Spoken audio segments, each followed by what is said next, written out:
అడవిలో ఒక గుర్రం, ఒక గొర్రె మరియు ఒక కోతి నివసించేవారు. వారు మంచి స్నేహితులు. ప్రతిరోజు వారు కలిసి ఆడుకునేవారు, ఆహారం పంచుకునేవారు మరియు కష్టాల్లో ఒకరికొకరు సాయపడేవారు. ఒకరోజు గుర్రం మరియు గొర్రె పొలంలో తిరుగుతున్నారు. గుర్రం తన శక్తిని ప్రదర్శిస్తూ పరుగెత్తుతోంది. గొర్రె మెల్లగా మేస్తుంది.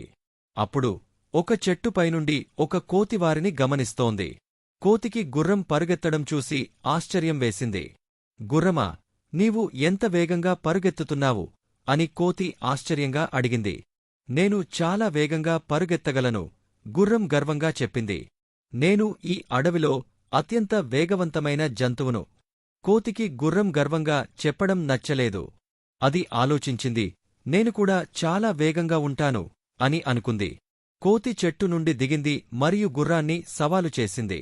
గుర్రమా, మనం పందెం పడదామా? ఎవరు వేగంగా పరుగుతారు వాళ్లే గెలుపు. గుర్రం నవ్వింది. కోతి, నువ్వు నన్ను ఓడించలేవు. నేను చాలా వేగంగా పరుగుతేను. చూద్దాం, కోతి అంది. పందెం ప్రారంభమైంది. గుర్రం వెంటనే పరుగెత్తింది. కోతి కూడా వేగంగా పరుగెత్తింది. కాని కోతి పరుగెత్తడం ప్రారంభించిన వెంటనే ఒక చెట్టుపైకి ఎక్కింది. అది చెట్టు నుండి చెట్టుకు దూకింది. గుర్రం పరుగెత్తుతూనే ఉంది, కాని కోతి ఇప్పటికే ముందుకు చేరుకుంది. కోతి గెలిచింది. గుర్రం ఆశ్చర్యపోయింది. కోతి, నువ్వు ఎలా గెలిచావు అని అడిగింది. కోతి నవ్వింది. నేను నా బలం ఏమిటో తెలుసు. నేను చెట్లపై చాలా వేగంగా ఎక్కగలను. గొర్రె నవ్వింది. ప్రతి ఒక్కరికి వారి స్వంత ప్రతిభ ఉంటుంది. గుర్రం పరుగెత్తడంలో ఉత్తమమైనది మరియు కోతి చెట్లపై ఎక్కడంలో ఉత్తమమైనది. అప్పటినుండి గుర్రం మరియు కోతివారి ప్రతిభను అభినందించడం నేర్చుకున్నారు.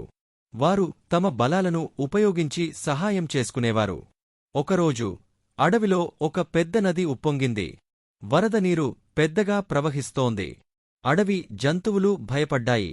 వారు ఎక్కడికి వెళ్లాలో తెలియక ఇబ్బంది పడ్డారు. గుర్రం, గొర్రె మరియు కోతి కూడా భయపడ్డారు. వారు ఒక చిన్న కొండపైకి ఎక్కి భద్రంగా ఉండాలని నిర్ణయించుకున్నారు. కాని గొర్రె చాలా బలహీనంగా ఉంది. అది కొండపైకి ఎక్కలేకపోయింది. గుర్రం ఆలోచించింది. నేను గొర్రెను నా వెంట తీసుకువెళతాను అని అనుకుంది. గుర్రం గొర్రెను తన వెంట తీసుకువెళ్ళింది. అది గొర్రెను తన వీపుపైకి ఎక్కించింది. పట్టుకుని బాగా ఉండు, గుర్రం అంది. గుర్రం వేగంగా పరుగెత్తింది. అది గొర్రెను సురక్షితంగా కొండపైకి తీసుకెళ్ళింది. కాని కోతి ఇంకా చెట్టుపైనే ఉంది. వరద నీరు పెరుగుతున్నందున కోతి కిందకు దిగలేకపోతోంది. గుర్రం ఆలోచించింది. కోతిని ఎలా సహాయం చేయాలి అని ఆలోచించింది. అప్పుడు కోతికి ఒక ఆలోచన వచ్చింది. గుర్రమా, నీవు నాకు దగ్గరకురా అని కోతి అంది. గుర్రం చెట్టు దగ్గరకు వెళ్ళింది. కోతి గుర్రం వీపుపైకి దూకింది. గుర్రం వేగంగా పరుగెత్తింది. అది కోతిని సురక్షితంగా కొండపైకి తీసుకెళ్ళింది. గుర్రం, గొర్రె మరియు కోతి సురక్షితంగా ఉన్నారు. వారు ఒకరికొకరు సాయపడినందుకు సంతోషించారు. అప్పటినుండి వారు మరింత మంచి స్నేహితులు అయ్యారు. వారు ఒకరి బలహీనతలను అర్థం చేసుకుని ఒకరికొకరు సాయపడేవారు. మరొకరోజు అడవిలో ఆకలితో ఉన్న ఒక పులి తిరుగుతోంది. అది ఆహారం కోసం వేటాడుతోంది. పులి గుర్రం, గొర్రె మరియు కోతిని చూసింది. అది వాటిని తినాలని అనుకుంది. గుర్రం, గొర్రె మరియు కోతి భయపడ్డారు. వారు పులిని ఎదుర్కోలేరు. అప్పుడు కోతికి ఒక ఆలోచన వచ్చింది.